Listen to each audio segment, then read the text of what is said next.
बोले श्री बांके बिहारी लाल की जय हो। बोले कृष्ण कन्हैया लाल की जय हो। हम भगवान से प्रार्थना करते हैं कि सभी भक्तों के घरों में सुख शांति हो, सभी प्रेम से रहें।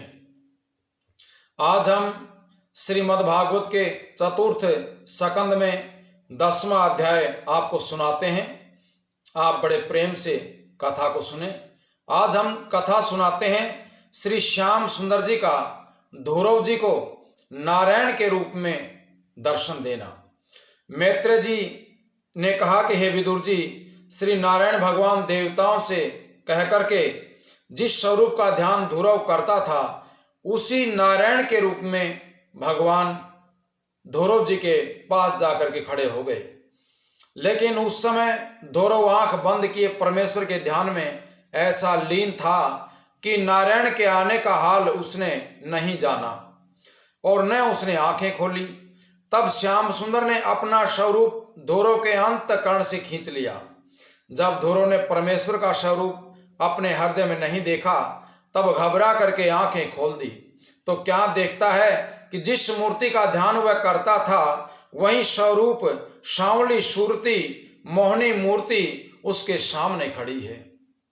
ध्रुव ने उस परम परमेश्वर की परिक्रमा करके दंडवत किया और उनके चरणों पर सिर रखकर चाहता था कि नारायण जी की स्तुति करें।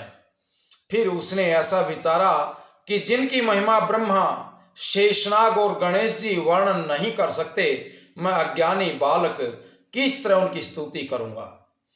इसी विचार में ध्रुव चुपचाप हाथ जोड़े परमेश्वर के सामने खड़ा रहा और उसका मुखारबिंद बड़े प्रेम से ध्रुव जी भगवान का देखने लग गए। तब नारायण जी ने जाना कि अभी तक ध्रुव तो इतना ज्ञानी नहीं है जो मेरी स्तुति कर सके।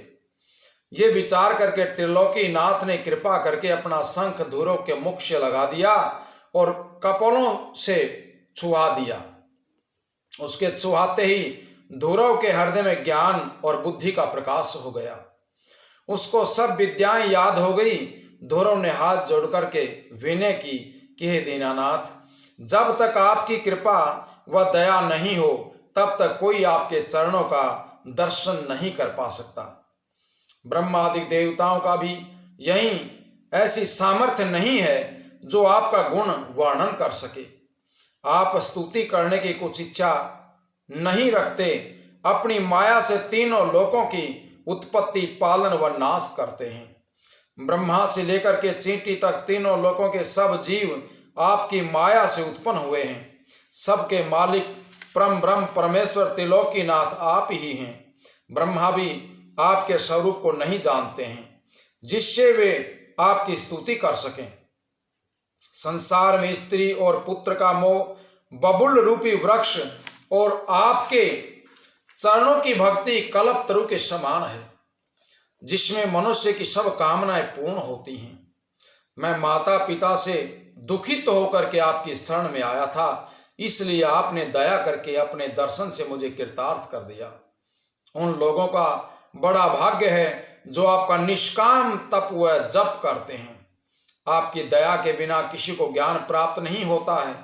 जब इस प्रकार से ध्रुव ने नारायण जी की बहुत स्तुति की, तब श्याम सुंदर बोले कि हे ध्रुव, हम तुमसे बहुत प्रसन्न हुए, कुछ वरदान मांग ले।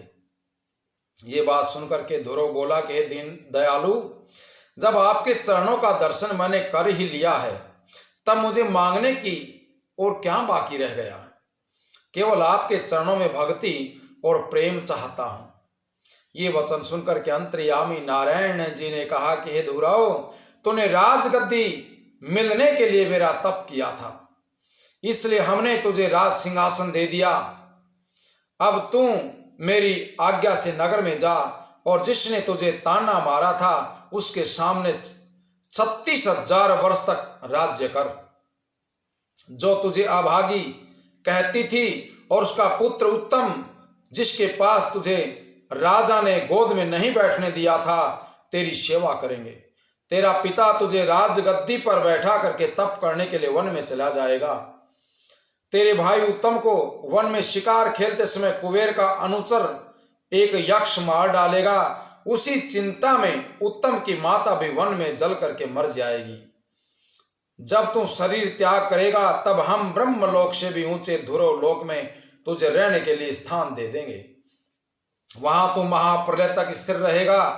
चंद्रमा, सूर्य और सब तारागण तेरी परिक्रमा करेंगे। महाप्रलय के अंत में तेरी मुक्ति होगी।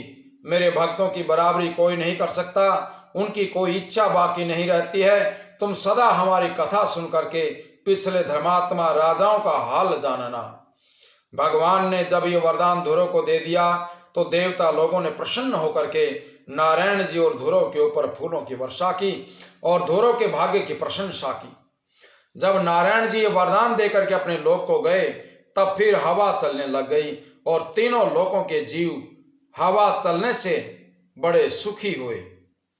ध्रुव वहां से घर को चला, पर रास्ते में ये विचार करता जाता था कि मुझसे बड़ी भूल हुई जो नारायण का दर्शन पा करके फिर मैंने राजगद्दी को स्वीकार कर लिया। मुझे ऐसा मालूम होता है कि देवताओं ने भुलावा देकर के मेरा ज्ञान हर लिया, जिससे ये विरक्त होकर के नारायण जी की शरण में न रहे। क्योंकि संसार में प्रसिद्ध है कि जब कोई मनुष्य परमेश्वर का ध्यान करता है तब इंद्र आदि देवता उसके भजन व स्मरण में विघ्न डालते हैं। इसी तरह चिंता करता हुआ ध्रुव अपने नगर के निकट पहुंच करके एक बाग में ठहर गया। बाग के माली ने जाकर के राजा से कहा। राजा उसके कहने का विश्वास न करके बोले कि ध्रुव घर से बहुत उदास होकर के परमेश्वर का तप करने के लिए चला गया है, वह क्यों आएगा? उसी समय नारद जी ने आकर के कहा कि हे राजन, तुम्हारे पुत्र ध्रुव ने नारायण जी का दर्शन पाकर के अपना मनोरथ सफल कर लिया है, इसलिए तुम्हें यहां बैठा रहना उचित नहीं है। चलो उसका आदर भाव करो और उनको लेकर के आओ। नारद मुनि के कहने से राजा को विश्वास और बड़ा आनंद हुआ। राजा ने रत्न का एक हार माली को देकर के उसी समय अपने बेटे उत्तम को और दोनों रानियों को लेकर के नारद जी समेत बाजे बजाते हुए बड़ी धूमधाम से ध्रुव के पास चले। जब नगर के लोगों ने सुना कि ध्रुव परमेश्वर से मिलकर के आए हैं और उनका दर्शन करना बड़ा पुण्य है, तभी वे सभी लोग गाजे बाजे से ध्रुव जी का दर्शन करने के लिए गए। सभी लोगों ने सवारी पर से उतर करके ध्रुव जी का दर्शन किया। वे अपने शरीर व सिर के बालों में राख लगाए और जटा बढ़ाए हुए थे। ध्रुव ने नारद जी और राजा के चरणों पर गिर करके दंडवत प्रणाम किया। राजा ने बड़े प्रेम से ध्रुव को गोद में बैठा करके छाती से लगा लिया और अपने आंसुओं से उसके मुंह को धो दिया। फिर ध्रुव ने अपनी पहले छोटी रानी के पास, जिसने उसको ताना मारा था, जाकर के साष्टांग दंडवत प्रणाम करके कहा कि हे माता, तुम्हारे उपदेश से मैं चला गया था, इसलिए नारायण जी के दर्शन मिलने से मेरे सब मनोरथ पूर्ण हुए हैं। फिर उन्होंने अपनी माता सुनीति को दंडवत करके जितने छोटे बड़े पूर्ववासी उसके दर्शन के लिए आए थे यथा योग्य सबका शिष्टाचार किया। राजा उतानपाद ध्रुव को अपने साथ हाथी पर बैठा करके ब्राह्मणों और याचकों को दान दक्षिणा देते हुए और द्रव्य लौटाते हुए राज मंदिर में ले आए। वहां उन्होंने हजामत बनवा करके स्नान कराया और बहुत उत्तम आभूषण व वस्त्र उन्हें पहना दिए। नारद जी ब्रह्मलोक को गए और राजा ने लाखों ब्राह्मण भोजन खिला करके उनको बड़ी खुशी से दान दक्षिणा दिया। पूर्ववासियों ने अपने अपने घर आनंद मनाया। ध्रुव की माता सुनीति को परम आनंद प्राप्त हुआ। इतनी कथा सुना करके मैत्र जी ने कहा कि हे विदुर, जिसके ऊपर परमेश्वर प्रसन्न होते हैं उससे सब खुश रहते हैं और श्याम सुंदर के विमुख रहने से पिता और भाई भी शत्रु बन जाते हैं। ध्रुव का चित्त धर्म में तत्पर देख करके राजा उससे बहुत प्रसन्न रहते थे। कुछ दिन उपरांत राजा ने मन में विचार किया कि ध्रुव अब राज्य करने के योग्य हो गया है, अब उसे राजगद्दी दे करके मैं परमेश्वर का तप करके परलोक को सुधार लूंगा। ऐसा विचार करके राजा ने अपने मंत्रियों से पूछा।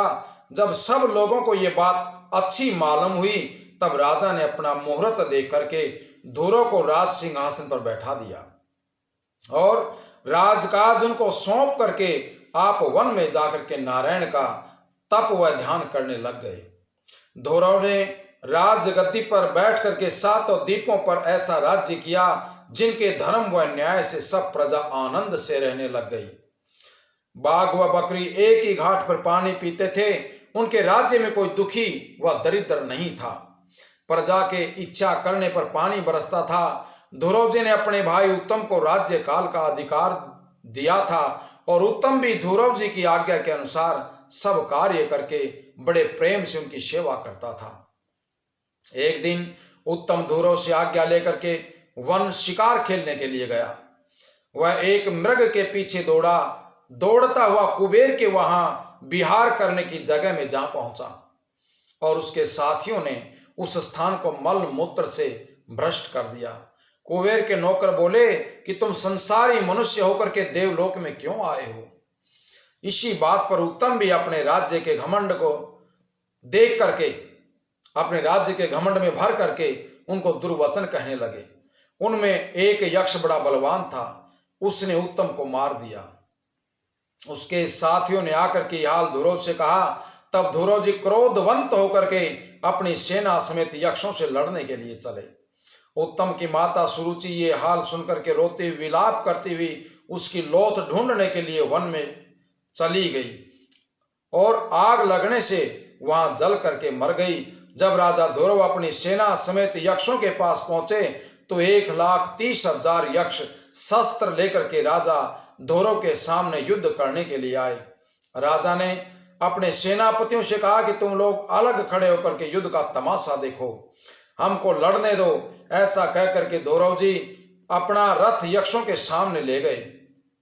यक्षों ने राजा को देख करके उन पर शस्त्र चलाए।